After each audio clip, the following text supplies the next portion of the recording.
پھر جو تحریر پہنچی ہے کہ آج کے دور میں نئی نسل کا علماء سے اعتماد اٹھ گیا ہے۔ بات یہ ہے کہ جو کچھ ہم اپنے بچوں کو تعلیم کے نظام میں دے رہے ہیں اس سے جو ذہنیت بنتی ہے اس ذہن میں علماء کی تعلیمات کو قبول کرنے کی گنجائش ہی کتنی رہ جاتی۔ انہیں دینی اعتبار سے تو کچھ پڑھایا نہیں جاتا، حتیٰ کہ وہ یعنی 20 برس سے بھی زیادہ کی عمر ہو جاتی ہے اور شریعت کے بنیادی مسائل وہ نہیں جانتے، طہارت اور پاکیزگی کے مسائل نہیں جانتے، اور پھر اسی طرح بہت سی چیزیں ہیں۔ بر صغیر میں انگریزوں نے علماء کے خلاف کام کرنا تھا، کیونکہ وہ جانتے تھے کہ جب تک مولوی کو خراب نہ کیا جائے اور اس کو بدنام نہ کیا جائے اس وقت تک وہ ہندوستان پہ آرام سے حکومت کر نہیں سکتے، کیونکہ جہاد اور اپنے ملک کو آزادی دلانا اس میں علماء کا بہت بڑا کردار ہے۔ تو جو زہر گھول کے گئے تھے ابھی تک معاشرے سے نہیں نکلا، ابھی تک آواز جاری، ابھی تک ہماری سوسائٹی میں ایسے ہی ہے۔ ایک تو مصیبت یہ ہوئی پہلی کہ جو نصاب تعلیم ہے اسی میں کچھ نہیں۔ نصاب تعلیم میں دینیات کتنی پڑھاتے ہیں، نصاب تعلیم میں قرآن کریم کے سمجھنے کے لیے کتنا مواد ہے، نصاب میں حدیث کی کوئی مناسب کتاب چھوٹی موٹی لگانی چاہیے تھی وہ بھی نہیں ہے، فارسی عربی تو دیس نکالا ہوا ہے۔ تو جو ذہن اس سے بنتا ہے وہ 3 طرح کا، ایک تو یہ کہ تمہاری زندگی کا اصل مقصد پیسہ کمانا ہے، اور ایک یہ کہ یہ دنیا سارا جہان یہ اس میں جو چیزیں عقل میں آتی ہیں بس وہ اعتماد کے قابل ہیں اور عقل کے علاوہ کچھ نہیں،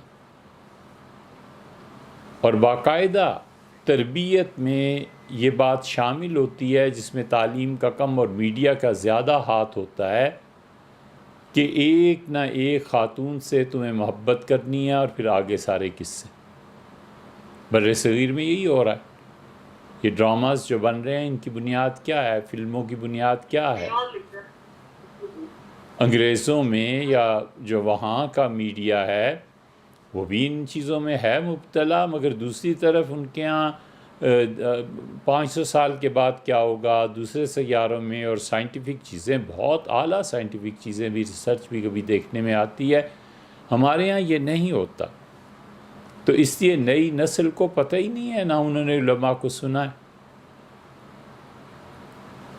وہ اگر سنیں اور علم سے تعلق ہو، علم سے بھی تعلق نہیں نا، صرف اتنا پڑھنا ہے جس سے کمایا جا سکے، بس اس سے زیادہ کچھ نہیں ہے۔ ہم میں سے کتنے ایسے ہیں جنہوں نے کورس کی کتابیں پڑھنے کے بعد جاب مل جانے کے بعد بھی کچھ پڑھا ہو، اور اب تو پڑھنا بالکل ہی اٹھ رہا ہے، کیونکہ بہت بھی زیادہ کر لیا تو علماء کی بات سن لی، تقریریں سن لی۔ پھر آپ دوسری طرف بھی دیکھیے کہ علماء تیار نہیں ہو رہے۔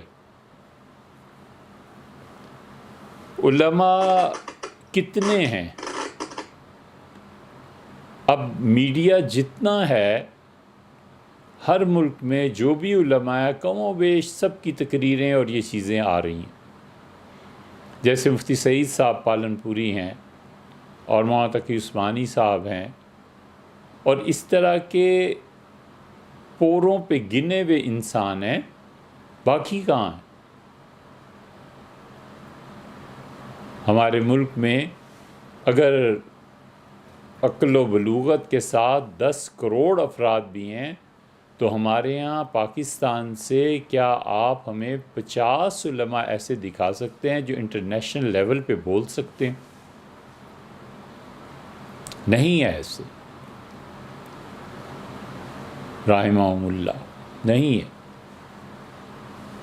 وہ جو کچھ بچے پڑھتے ہیں، وہ ہم سے پوچھے مدارس میں کیا پڑھتے ہیں اور پھر آگے چل کے ان کا کیا حال ہوتا ہے۔ اب تو بچے وہ بھی میٹرک، ایف اے، بی اے، یہ چیزیں، کیونکہ انہیں پتہ ہے ان کا کوئی مستقبل نہیں ہے، تو اس سے علماء تیار ہی کہاں ہو رہے ہیں؟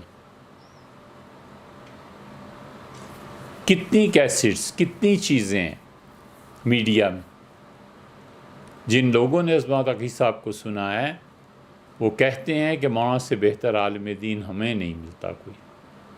بات بھی صحیح ہے، جس لیول پہ وہ بات کرتے ہیں الحمدللہ۔ طاہر القادری صاحب ہے، ان کا تعلق اہل تشیع سے ہے، مگر بہت اچھے، بڑا علم ہے۔ مفتی منیب صاحب ہے، طاہر القادری صاحب کا بریلوی مکتبہ فکر سے تعلق ہے، اسی طرح مفتی منیب صاحب کا۔ لیکن بہرحال جب وہ بات کرتے ہیں تو ان کی بات سنے جانے کے قابل ہوتی ہے۔ عجیب بات آپ سے عرض کریں، ہم اپنے موقف کی تائید میں مفتی سعید صاحب پالنپوری سے بات ہوئی 3 دن پہلے،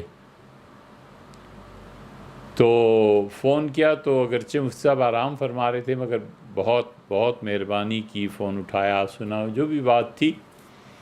تو مفتی صاحب کہنے لگے کہ 32 سال ہو گئے ہیں، 32 سال مجھے، میں دارالعلوم دیوبند کے شایع نشان کوئی مفتی ڈھونڈ رہا ہوں، اس دارالعلوم اس دارالعلوم کے شایع نشان مفتی نہیں ملتا اب ہندوستان پورے۔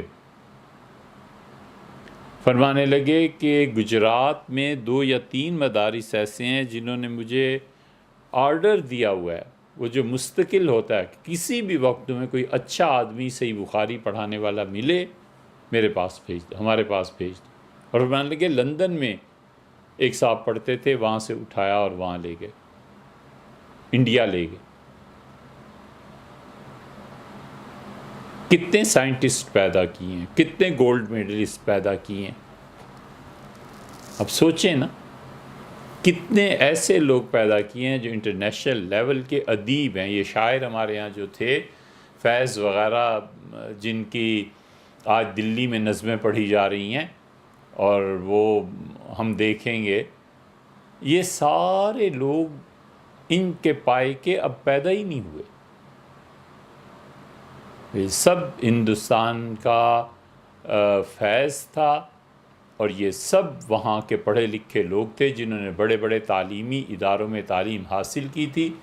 اور اس کے بعد 1933 کے بعد 1933 میں حضرت انور شاہ صاحب رحمۃ اللہ علیہ کا انتقال ہوا تھا، اور اس کے بعد بڑی شخصیت حضرت مولانا حسین احمد صاحب مدنی رحمۃ اللہ علیہ کی تھی۔ حضرت مدنی رحمۃ اللہ سے ہزاروں نے پڑھا اور چند ایک افراد بنے، بس اس کے بعد وہاں بھی چھٹی ہو گئی۔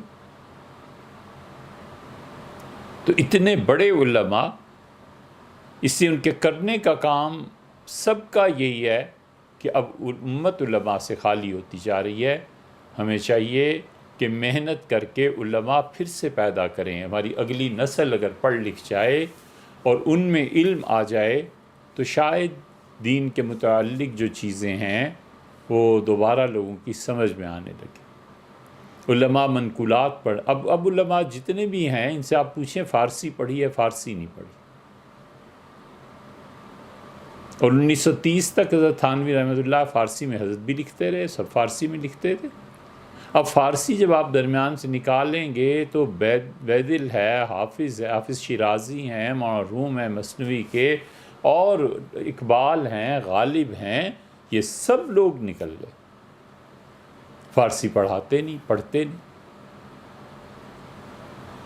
اسی کے عالم دین کے لیے ٹو دا پوائنٹ جو نصاب تھا وہ عربی کا پڑھنا، فارسی کا پڑھنا، معقولات کا پڑھنا، کہ دین پہ جو اعتراضات ہوتے ہیں عقل سے اس کا جواب دیا جائے، آپ مولانا قاسم نانوتوی رحمۃ اللہ علیہ کی کتابیں دیکھیں، صفحات کے صفحات، اول تو سمجھ میں نہیں آئیں گے آپ کس نے پڑھنا ہے، لیکن یہ کہ صفحات کے صفحات وہ ہندوؤں سے جب بات کرتے ہیں صرف عقل کی بنیاد پہ بات کرتے ہیں، نہ خدا، نہ رسول، نہ کوئی آیت، نہ کوئی حدیث، وہ صرف عقل سے بات کرتے ہیں کہ عقلاً یہ مسئلہ ایسے۔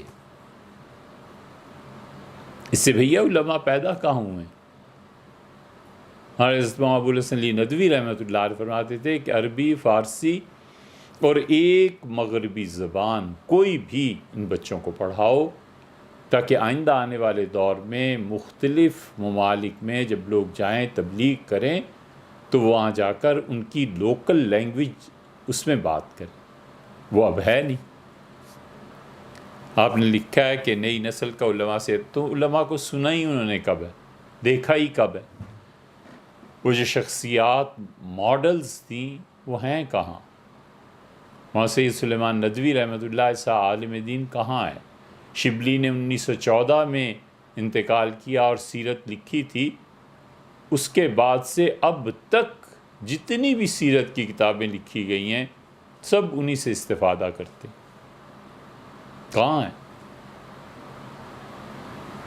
اور بچے سکولز میں جاتے ہیں، واپس آتے ہیں، کالج میں جاتے ہیں، اپنا پڑھتے ہیں، سوتے ہیں، گیمز میں کچھ حصہ لیتے ہیں۔ شہر میں کتنے بچے ہیں جو کسی عالم دین کے پاس ہفتے میں ایک مرتبہ ہی جا کے بیٹھتے بھی ہوں، جمعے میں ہی چلے جاتے ہیں، کچھ نہیں، رواج ہی نہیں۔ اور آپ نے یہ جو فرمایا ہے کہ ان کی بتائی ہوئی مستند باتوں پہ اپنے دین کو قائم رکھیں، تو مستند باتیں ہوتی کتنی ہیں؟ جو بھی عالم دین ہیں کہلانے والے، آپ ان سے خود پوچھیں کہ حضرت بالکل ٹھیک ہے، یہ بات آئی کہاں ہے؟ تو سنی سنائی بہت سی چیزیں ہوتی ہیں۔ ایسے لوگ کہاں رہے ہیں جنہوں نے اپنی راتوں کو مطالعے میں سحر میں تبدیل کر دیا؟ تو ایک آدمی کو 100 آدمیوں کا کام کرنا پڑتا ہے۔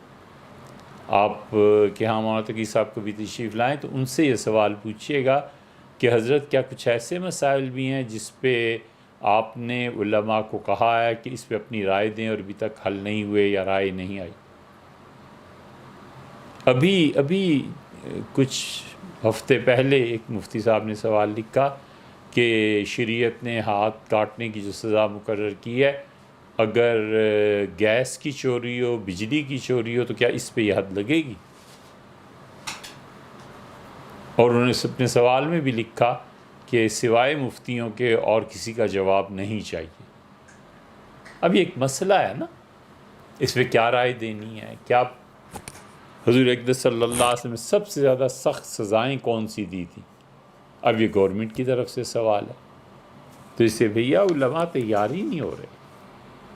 اسی کا رونا ہے، اسی پہ کئی مرتبہ آپ میں سے کچھ ایسے ہوں گے جو 96 میں امریکہ میں ملے تو ہم نے ان سے بھی کہا کہ یار علماء کو تیار کرو، کدھر ہیں تمہارے علماء؟